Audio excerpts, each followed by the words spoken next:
morning, friends and family. John Miller, your Lake Stevens Realtor, coming at you here on Monday, the 8th of February. Hope everyone had a phenomenal weekend. Congratulations to Tampa Bay Buccaneers for winning their first Super Bowl. The weather report keeps saying we're going to have snow this week. Apparently there was a little bit last night. At least there was a little bit on my car this morning, I think. And they're saying we might get some here over the next few days. So obviously stay safe and warm. Today's question comes out of Arlington, Washington, and the question is, can a home depreciate or lose value? And the answer, that is a kind of a very general question, because I'm obviously very reluctant to give you a specific answer, because there are times where that actually does happen. Long term, the answer generally is no, especially with the land component. But I think the reality is that some properties are going to appreciate in value more and faster than others, and that's something you want to be aware of. Regardless of what you're buying, you want to look at the long-term investment potential. That is certainly something that's very important. I can assist you with that. That's long-term, obviously. I don't have a crystal ball. I don't know exactly what's going to happen, but I can give you general answers.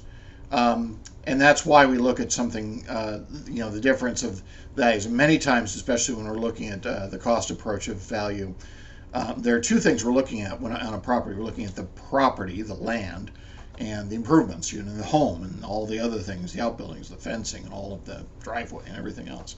Those are improvements. In fact, many times in a deed, you will see that listed as land and improvements on that.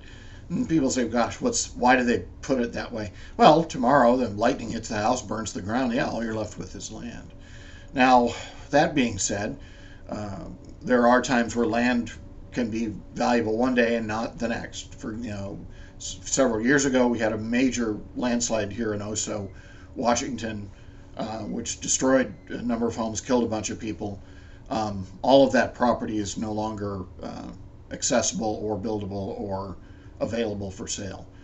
They were all the homes obviously were destroyed, and then that area was cordoned off. It's now basically a large, effectively, not to be macabre, but a very, very large graveyard.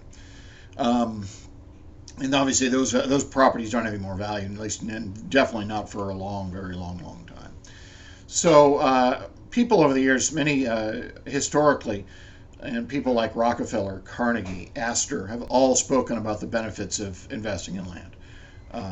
And those were people who are millions and millions of dollars over the years, over their lifetimes.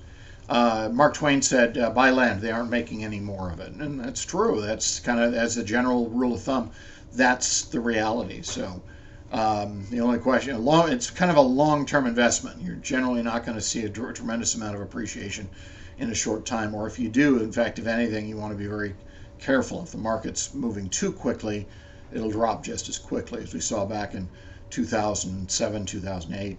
And then there are people that are suggesting we're building a bubble here in the Northwest. A few different ways of looking at that. Obviously, our market is moving very quickly and has for the last few years. Anyway, so if any questions about that, give me a call. Again, I can't give you a real specific answer to that question. I can give you general answers, but that I know that doesn't really help you, of course. So, you want to maintain your homes. That will certainly help. Manufactured homes, for example, do not appreciate as quickly as a stick-built home. They're just not built the same way. Those are all good examples. Properties in floodplains obviously have other challenges. So, there are other factors involved. Any specific questions on that, let me know, and I'll be very happy to assist you. Interest rates, 2.73 on a 30-year fixed. So again, wherever you are, stay safe, healthy, and warm this week, and we'll see you next Monday.